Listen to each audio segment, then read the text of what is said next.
every time he's off meta, of course. Hoodwink, she is always annoying in the laning phase, and it's not too bad because at least Charles is getting some decent CS and slightly being noticed. Oh, bottom lane. Looks like they are able to get the kill. The double ion shot, they're going to go for more. Krelat, he manages to make it out there with a nice jump at the last second. Gets one as Essence Shift stack for his trouble as well. So Alliance, they get first blood. Super hard here, and this is where the Pangolier succeeds. If you can find those swashbuckle stacks and just connect all that damage, things become a bit problematic. Overall, Squad X, he is starting to take some damage, but Qian has no mana. There we go. There's the dodges. Oh, say you? Are they gonna be able to get the kill here? Do Handskin? Couple. Oh, they do get it last with the Starstorm. So Alliance starting off strong. Get those utility items early on. The issue is that with the space they're able to create for the Slark, they've been very greedy at giving him the XP early. So now he has the level 6. So even though the vacuum's gone in, the Hoodwink lockdown, the Snowball to try to counteract. And this Dazzle's just fully focused on taking out the Darkseer, almost becoming costly, but of course the Pounce will be able to confirm it. And the Shallow Grave, just in case with a bit of good juking. And this Tusk is able to stall and even find the before going down eventually by the Hoodwink. I wonder if we're gonna see anyone doing the trick against the Pounce. So I say you, he might be walking in a dangerous area. They're going straight for him, and he is very fragile. Already looks down to low health, but the Shallow Grave keeping him alive, and that's a very unfortunate role. But in the end, it's trading 1-for-1. Palmo losing his life. Nice bit of stacks coming out here for the Slark. He's going for, I think he's queued up both the Echo Saber and the Diffusal Blade. So, mid lane, Ducales, and he does lose his life. And this is something I think is going to happen quite often, which is seeing Ducales and Seiyu lose their life. Two squishy supports in this situation. But Onlo, he's taking a few hits, and he's not squishy, but he will. But when 3 people are beating on you, there's no way you can survive. No way for the Broodmother to compete. Oh, Squad X. It looks like they don't spot him there, but he does. Oh, he swashbuckles in. He might be losing his life here. Then they have the ward there, and the Dream Coil comes out, does not touch Ducales, but that he gets the Shallow Grave off tree and loses his life. Oh no! They completely turned this around. It's an absolute blunder. Is that Broodmother building the Greaves? Nope, has the pipe. Okay, yeah, working on the Greaves now, but it's a lot easier to build the Veil. However, thinly veiled is going to be the life of the puck, taken out by Squad once again. I think I heard Naga use the sleep as well. I'm guessing they tried to interrupt that, but was not in time. And there is going to be Krelat, gets the jump off. And as for... Considering she's jungling in the tier 2, must have been caught out somewhere and just trying to run. Man, that Echo Saber plus the Pounce damage, it's so much. Nice arrow. Oh, good rotation, and Hanskin able to save the day. The Slark trying to do what he can, but he's already gotten all the damage, and there's no help going to be enough to deal with the Naga. That went for a Manta Orchid build. Wanting to have the silence against the Slark. Well, the Dream Coil comes out, they do get an instant kill on Seiyu. Again, he actually buys back. They lose Ponlo's life for this. Yeah, he's also going to go for the Sanjin Kai, which I like. I do think that both the SAS reduction, resistance is going to help, as well as the extra damage. And oh, that's going to be a possibly dead Charlie. Can he make it out? It's going to be real close, but nope, it's not close enough.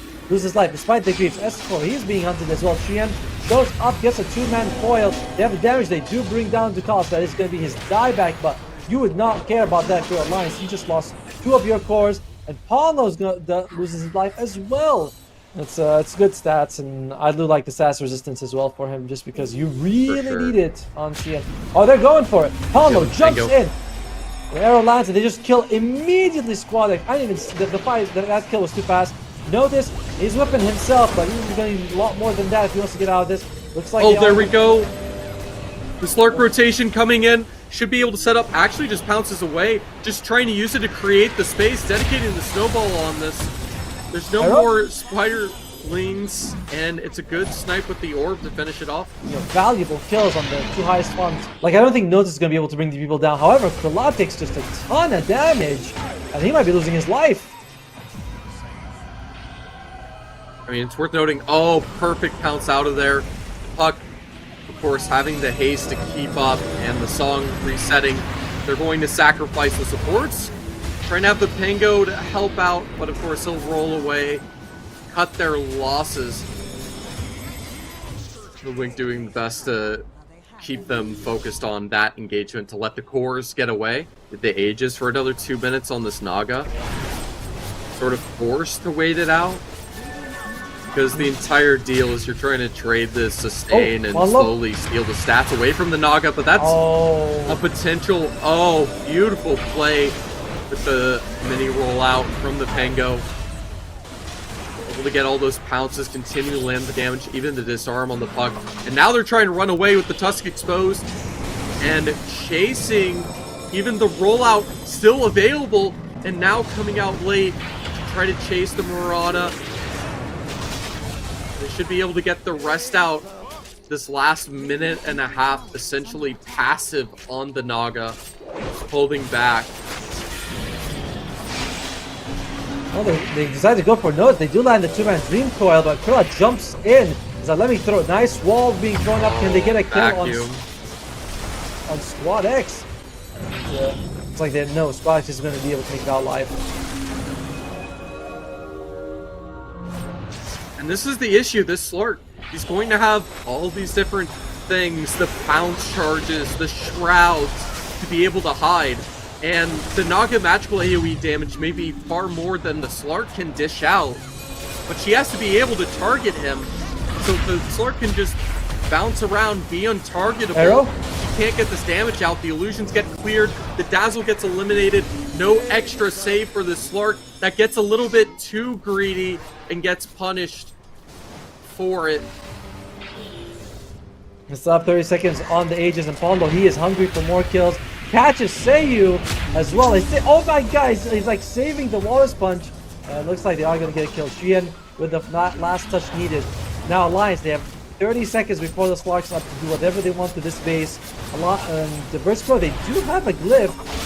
But the team a little bit isolated, unable to support the Slark to continue the rampage, and they understand the Dazzle is part of that problem, so taking him down. Slark with Squad, trying to reinitiate the Puck Orb. The Slark may be mobile, but not as much as the Puck. That gets caught out by the Hex, in fact. Good snowball. Good snowball. And a better song to allow the escape. Yeah, Chu is going for a Lincoln Sphere. I guess he wants to stay alive from the Hex coming out from the Broodmother, because I don't think there's much else you can really dodge in this game. That's like, I do believe that the Dazzle's Place Touch is an AoE, so it might just hit proc from someone else. I'm not quite sure if the Lincoln's blocks if it's targeting on someone else. Other than that, it's like the Ep1 shot and the Hex from the Broodmother. So, I mean, I like Lincoln's. I mean, the number one thing that can actually catch his Puck and take her down is that Hex as this team fight starts. Amazing hoodwink setup with the Pangolier. Of course, they stack up, so the vacuum with the Darkseer is able to come in with the song to stall just for a second. The song will be ignored by the Pango, at least until it finishes. And the Shallow Grave has to be used. They have the Hex. This Slark is disabled, silenced, unable to do anything. He has to try to pounce out of there, dodge the projectile, healing with 23. But the Ice Ball is enough to take him down. Denied the clutch. Has to go for the buyback. Surely as they start going for these racks, they want to have any chance in this. It's a good clutch. They do catch an opportunity and even land the Hex on the Puck. Not able to escape just yet. Yeah, they have to find some way to break in and fight this Roshan. Because if they do, it's certainly forfeit. They have the Axe and the Shard on the Pango, as well as the Slark. Able to pop it on the Brood early. And you can see the rollout going in. Able to line up on 2. The midair swashbuckle from the Shield Bash not necessarily connecting too well, but able to take the Tusk out. That's likely going to be a buyback, as well as the Aegis now with the song on her. The Pango's still alive somehow. Saved by the Slark. So there's so much more fighting to be done, and he'll easily be nuked out in just a second. The Slark doing everything he can to keep this fight going, but can't even find the first of the Tusk. And of course, it's so much magical burst. He'll be taken out, and GG is called. Yeah, a Bloodseeker last pick. And we are...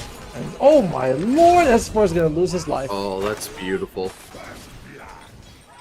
It's important to note, the picks that may seem weird a lot of the time, whenever they're intended to counter something, the success rate of them has been amazing. Doing successfully with X marks. Not for a costly hook. This Broodmother able to stay alive, but man, it is a misery simulator. Able to be a little comfortable with that. Ponlo is here. Can they do something with it? Needs to be careful though. That bonus damage and lifesteal from the Insatiable Hunger just so strong, it lets you pierce through that Vanguard, which is needed to completely salvage it. More of those Insatiable Hunger stacks and even the rotation from the Pango just to help, but now they can go for more than just the Broodmother. Guess he scouted if they had Ancients?